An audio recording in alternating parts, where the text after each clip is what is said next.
বাংলাদেশ শিল্পকলা একাডেমিকে দুর্নীতিমুক্ত, স্বচ্ছ ও জবাবদিহিতামূলক হিসেবে গড়ে তোলা হবে বলে জানিয়েছেন নবনিযুক্ত মহাপরিচালক ডক্টর সৈয়দ জামিল আহমেদ।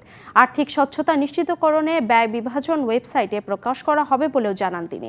সাংবাদিকদের সাথে প্রথম মতবিনিময় অনুষ্ঠানে এসব কথা বলেন শিল্পকলার নতুন মহাপরিচালক। বাংলাদেশ শিল্পকলা একাডেমিকে আর্থিকভাবে সক্ষম ও স্বয়ংসম্পূর্ণ করতে সংস্কৃতি খাতে বরাদ্দ বাড়ানোর আহ্বান জানিয়েছেন বাংলাদেশ শিল্পকলা একাডেমির নবনিযুক্ত মহাপরিচালক ডক্টর সৈয়দ জামিল আহমেদ। 100 কোটি টাকাও বাংলাদেশ শিল্পকলা একাডেমির বাজেট। এখন তার ভেতরে 67 কোটি টাকা উন্নয়নের জন্য, বাকিটা হচ্ছে বেতন ভাতা ইত্যাদি সবকিছু। এই 67 কোটি টাকা থেকে কত টাকা যাবে জেলায়, কত টাকা থাকবে ঢাকায়, 5-6টা বিভাগ আছে, প্রত্যেকটা বিভাগ কত পাবে? তাহলে আমাদের টাকা আরো বেশি দেন আমাদের। বুধবার বিকেলে সাংবাদিকদের সাথে প্রথম মতবিনিময় অনুষ্ঠানে তুলে ধরেন শিল্পকলা একাডেমির কর্মপরিকল্পনা ও রূপরেখা। আমি চাইবো এখানে একটা পরিষ্কার সুশৃঙ্খল একটা নিয়ম যেন হয়। 65% পর্যন্ত বিদ্যুৎ বিল সাশ্রয় করে আপনাকে রাখে প্রশান্তিতে। ওয়ালটন ফ্যান হাওয়া বদলে দেয়। এটা আমরা নিশ্চিত করবো। এর একটা নীতিমালা থাকবে, এই নীতিমালা ভিত্তিক এটা একদম সব ওয়েবসাইটে দিয়ে দেবো আমরা, এবং সেই ওয়েবসাইটে ভিত্তিক ওই ভিত্তিক আপনারা সবাই জানবেন। আমি একদম পরিষ্কার পরিচ্ছন্ন এক শিল্পকলা একাডেমি চাই। নানা মত, পথ ও মতাদর্শ ভিত্তিক সাংস্কৃতিক চর্চায় জোর দেন সৈয়দ জামিল আহমেদ।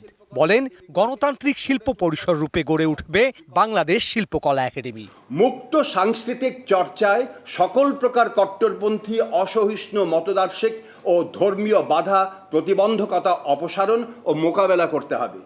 এই লক্ষ্যে রাষ্ট্রীয় নীতি ও ক্ষমতা প্রয়োগ করে সাংস্কৃতিক সুরক্ষা বলয় ও কালচারাল জাস্টিস নিশ্চিত করার সুস্পষ্ট রাষ্ট্রীয় অঙ্গীকার থাকতে হবে।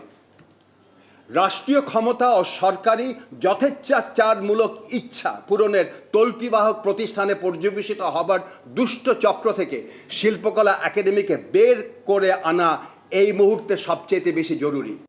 এ সময় স্বল্প, মধ্যম ও দীর্ঘমেয়াদী পরিকল্পনার মাধ্যমে একাডেমি সংক্রান্ত কাজগুলো এগিয়ে নেয়ার কথা জানান তিনি।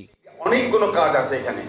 সবচেয়ে বড় কাজ হচ্ছে আমি যে 3টা পদক্ষেপের কথা বলেছি, আমি আশা করব 3 থেকে 4 মাস পরে আমি মিড টার্ম এবং লং টার্ম আমাদের পরিকল্পনা কি সে আরেকবার একটা সংবাদ সম্মেলনে জানাবো। Sourav Appa, DBC news, Dhaka.